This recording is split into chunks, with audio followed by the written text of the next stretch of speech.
Olá, estamos aqui com o projeto Explorando o Espiritismo, a minha relação com o mundo. Começando um novo mês, começando um novo tema. E esse mês nós vamos falar de destino. Qual é o meu destino? A começar por hoje, trabalhando o tema da inteligência e do espírito. Então, vamos lá. Deus cria o princípio inteligente. Veja bem, Deus não cria o espírito, cria o princípio inteligente. Esse princípio inteligente vamos considerar como se fosse uma energia, para ficar de mais fácil compreensão. Essa energia, então, começa a habitar roupagens do reino mineral. Por quê? No reino mineral, esse princípio vital dá início à constituição da sua própria forma.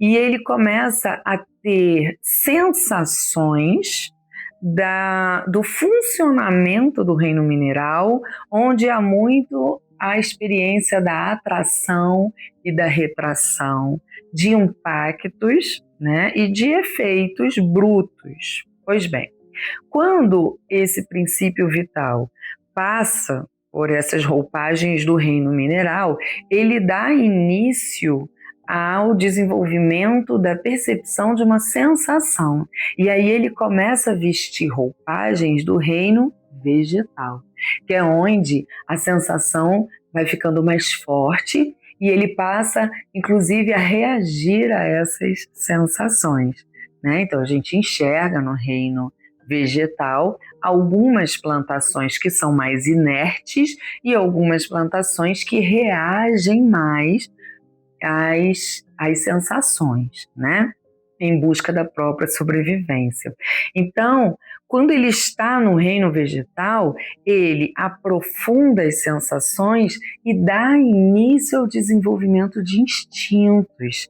E aí, quando ele vai amadurecendo esse instinto, ele começa a habitar corpos do reino animal. E aí, no reino animal, ele desenvolve profundamente o instinto, principalmente com foco na sobrevivência, e ele vai desenvolvendo a sua inteligência, ainda não racional. Mas quando esse princípio inteligente conquista a razão, que é a capacidade de discernir, é a consciência de futuro, a consciência da própria existência, é que então nós chamamos de espírito. E esse espírito passa a habitar corpos do que nos é esclarecido no Livro dos Espíritos e está no reino hominal. Quando a gente estuda a doutrina espírita, a gente aprende que não há regressão no processo evolutivo, porque o progresso é lei, na lei natural da vida. Portanto, a partir do momento em que esse princípio inteligente se torna um espírito, uma inteligência consciente da própria existência, consciente do futuro, consciente da existência divina, de uma inteligência superior, não tem como esse espírito depois habitar corpos de reino mineral, vegetal ou animal, porque seria uma regressão. Toda a inteligência adquirida se mantém nos registros da inteligência, que é o espírito. Então não tem como eu deixar de saber o que eu sei mais, ok? Pois bem, então, a partir do momento em que conquistamos a inteligência e a razão após esse desenvolvimento de um princípio espiritual, e aí eu passo a existir como espírito que sou agora, eu sou então uma inteligência capaz de discernir, de raciocinar e de fazer escolhas. É a partir daí que nasce o meu livre-arbítrio. Mas, quando a gente vai no Livro dos Espíritos, tem a terceira parte que fala das leis morais, e aí tem o capítulo que fala da lei de liberdade, onde a espiritualidade nos esclarece que a liberdade de escolha vai sendo dada à medida que nós temos a capacidade de discernir através do conhecimento. Então, quanto mais eu aprendo, mais livre me torno. Mas, quanto mais livre eu me torno, mais responsável pelas minhas escolhas eu sou. É natural, não é assim que a gente lida com os nossos filhos, com as crianças?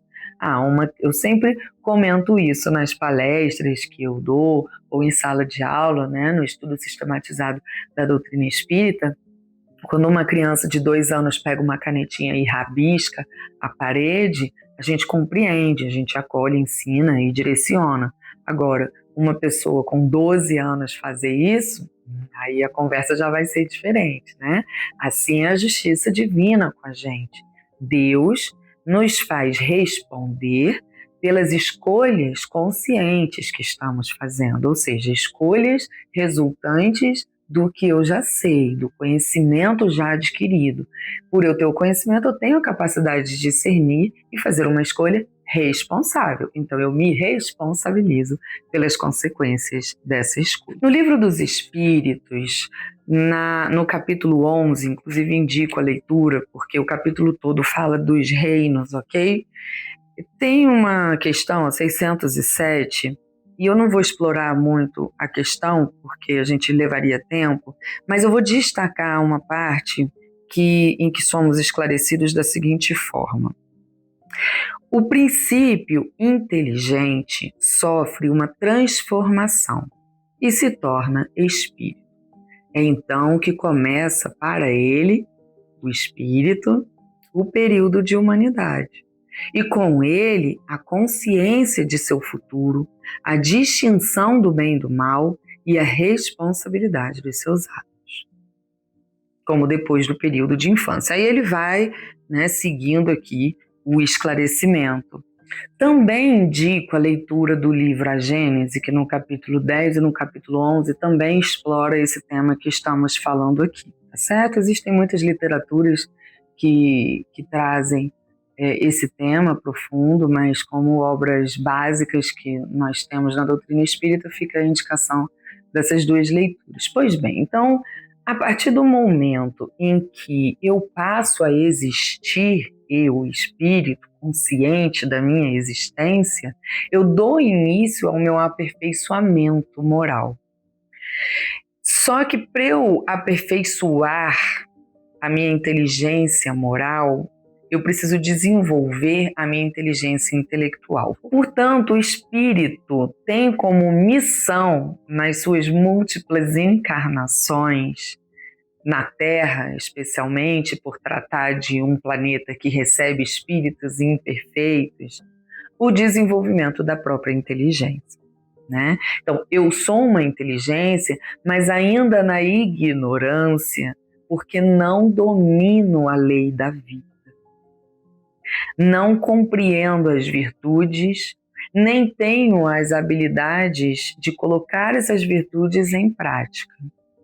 Por isso as múltiplas encarnações. Cada encarnação me dá uma oportunidade de um cenário diferente, um contexto diferente, onde através do contato com a matéria eu vou ter a inteligência provocada.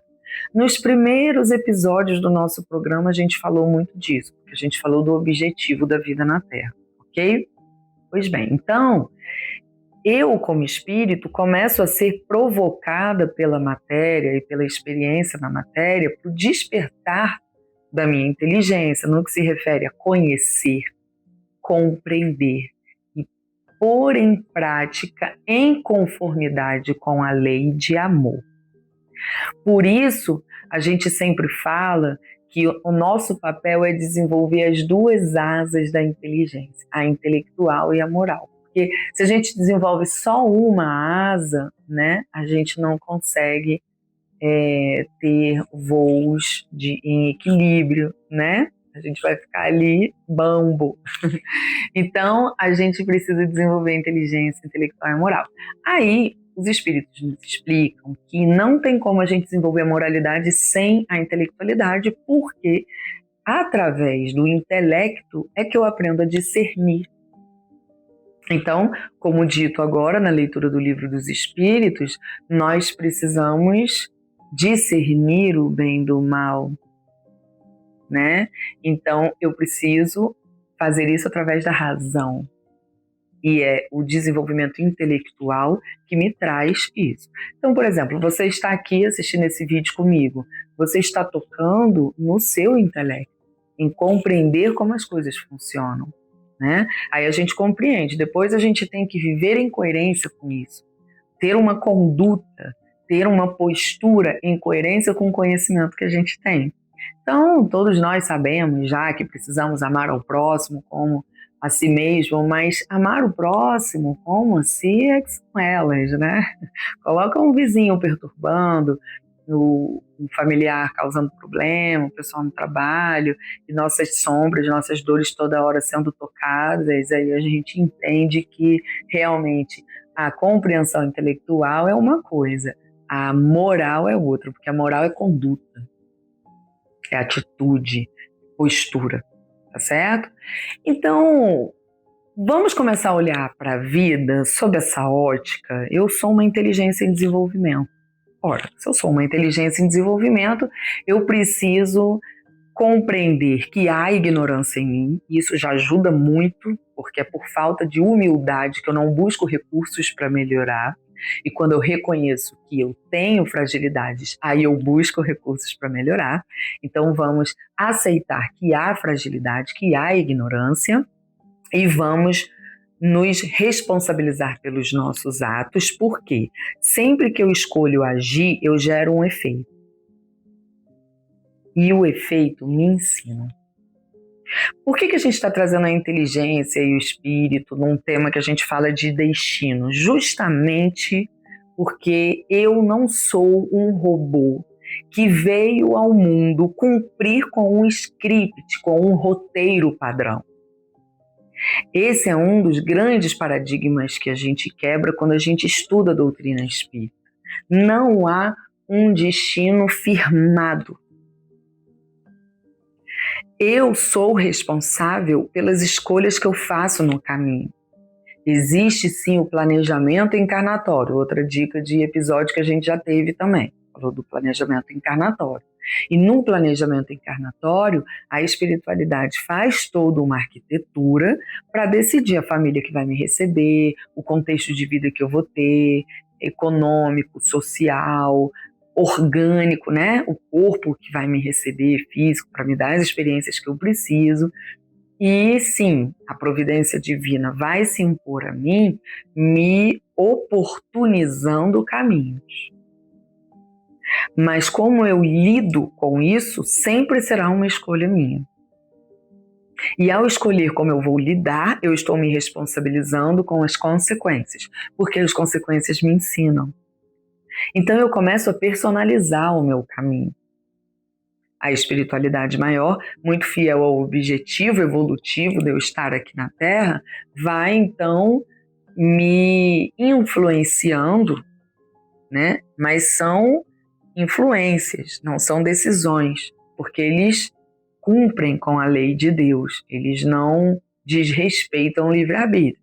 Então há a influência dos meus mentores, assim como há a influência dos amigos, dos familiares e de espíritos que me obsidiam, ok? Agora, cabe a mim decidir.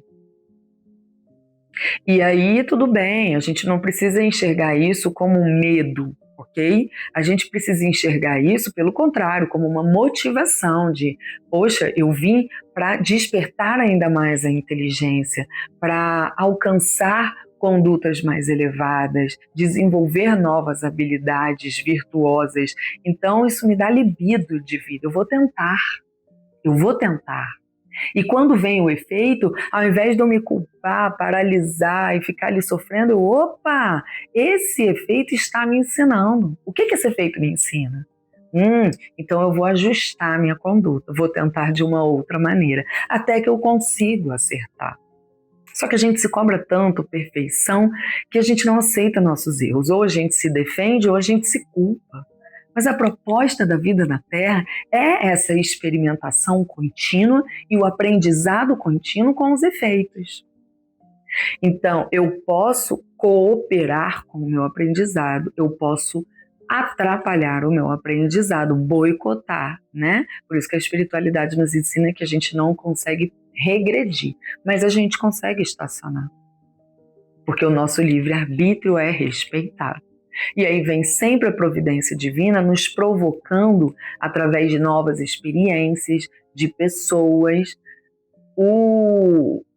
a continuidade, né?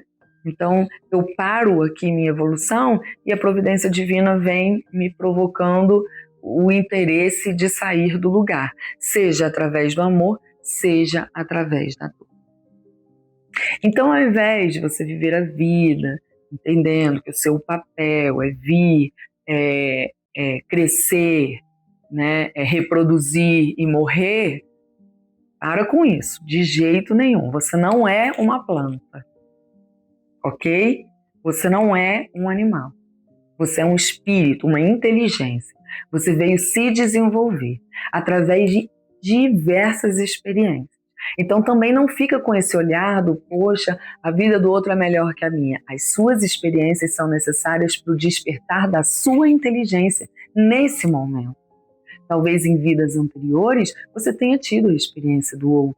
Talvez na próxima vida você vai ter a experiência do outro, mas hoje a experiência que você precisa ter é exatamente a experiência que você tem. Então confia na vida, confia na providência divina, confia no que a sua vida está pedindo de você hoje. Ah, mas eu estou triste. Aprenda com a tristeza também é recurso. Ah, eu estou feliz, aprenda com a felicidade. Tudo é recurso. A depressão é recurso, a doença é recurso, a dor de dente é um recurso. A alegria, o prazer, as surpresas, o sentimento de conquista, o sentimento de ser grande, tudo isso é recurso que nos ensina. Então viva como inteligência que você é, não como um robô que está programado para ter determinados comportamentos que a sociedade te influencia a ter, que a moda te influencia a ter, ou que você acha que Deus criou, definiu e assim será. Não, você é um criador, um construtor da sua própria vida e um captador de novas inteligências. Exercita viver com essa ótica, com essa lente. Aí a vida começa a ter mais sentido, porque não tem o ideal, tem o que Deus me propõe agora para o despertar da minha nova inteligência. E esse deve ser o meu propósito de viver. Esse deve ser o meu estímulo. Hoje eu acordei e eu vou aprender um pouco mais. E de aprendizado em aprendizado, a gente vai se encontrar lá na frente, aperfeiçoados. Aí olharemos para trás, lembraremos das histórias e diremos, valeu a pena. Porque foi tudo isso que eu vivi que me fez aprender e despertar a inteligência madura que hoje sou. Então, vai com coragem, vai com fé, vai com curiosidade sobre o que eu vou aprender hoje, quem eu vou me tornar amanhã. Eis o sentido da vida aqui na Terra.